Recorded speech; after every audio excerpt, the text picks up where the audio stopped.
On a entendu plusieurs responsables de la majorité des députés dire « Oh mon Dieu, ces députés insoumis qui ont chahuté la première ministre, il manque de respect ». Vous avez participé à j'allais dire ces cris ou plutôt cette agitation vocale qu'on a entendue à certains moments du discours? C'est-à-dire qu'on a une espèce d'allégorie de l'ennui qui est à la tribune de l'Assemblée nationale.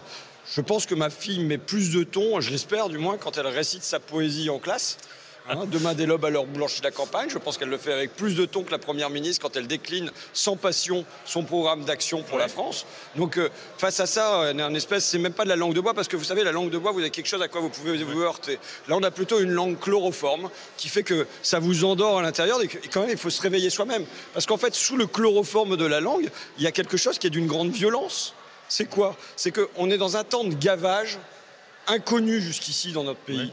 C'est aujourd'hui les 500 grandes fortunes françaises viennent dépasser les 1000 milliards d'euros. Vous avez les grandes fortunes qui ont triplé sous Macron. Vous avez le PDG de Total qui s'augmente de 5 milliards d'euros, de 52%. 5 milliards d'euros, c'est les bénéfices de Total sur 3 mois. Et Madame Borne ne prononce pas le mot dividende, pas le mot bénéfice, pas le mot profit. Tout ça n'existe pas. Elle parle d'égalité des chances, elle parle d'éducation, elle parle de sa propre histoire personnelle, elle pupille la nation. Je vous le redis, on avait un président de la République qui, au G7, nous a parlé des profiteurs de guerre. C'était le moment de les mettre à l'amende.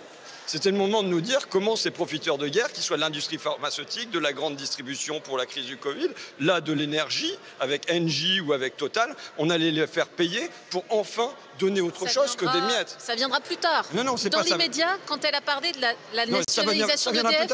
Ça viendra plus tard, je suis désolé. Je suis désolé, en disant ça, vous défendez un camp.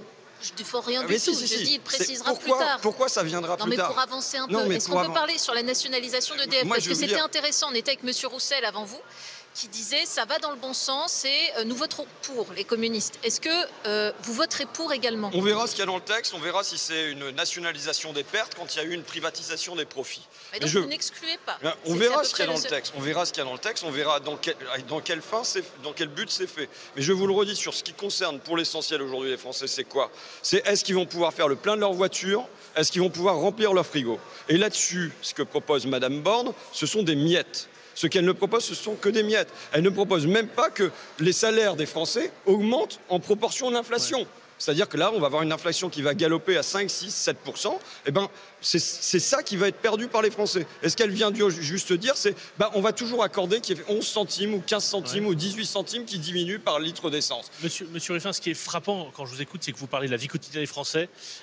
Vous avez évoqué ces dernières semaines le fait qu'il faut s'adresser, que la gauche doit s'adresser aux Français qui habitent notamment dans les zones rurales, dans les zones périurbaines et pas seulement aux grandes agglomérations.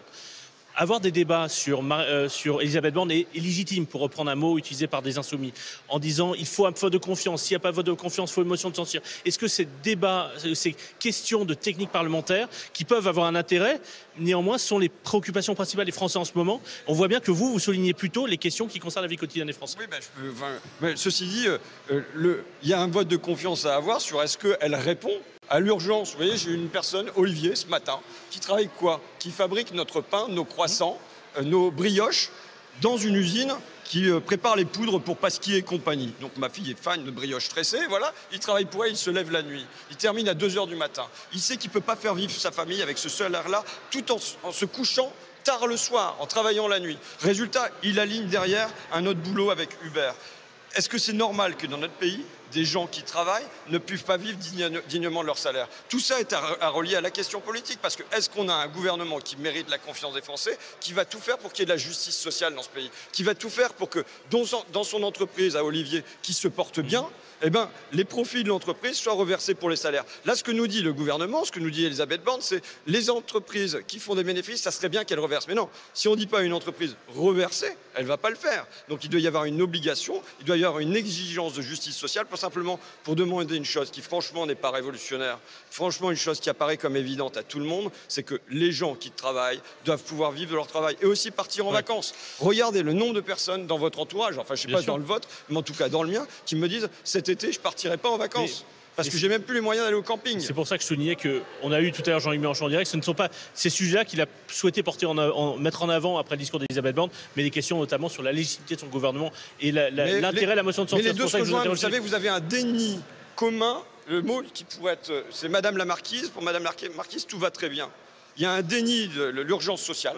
il y a un déni de la situation politique, il y a un déni de la situation dans laquelle se trouvent les hôpitaux, il y a un déni du calvaire qu'il va y avoir pour les enseignants et les élèves dans les écoles à la rentrée. Et on a là une série de crises à affronter et elle nous dit juste nous allons continuer, nous allons continuer, nous allons continuer. Nous allons continuer quoi? Droit dans le mur. Donc évidemment, ça pose la question de la légitimité du gouvernement. François Ruffin, député NUPES de la Somme. Je réponds en fait à votre question, Olivier. C'est pas Lady Macbeth, c'est pas Mère Courage, mais selon Monsieur Ruffin, c'est Madame la Marquise.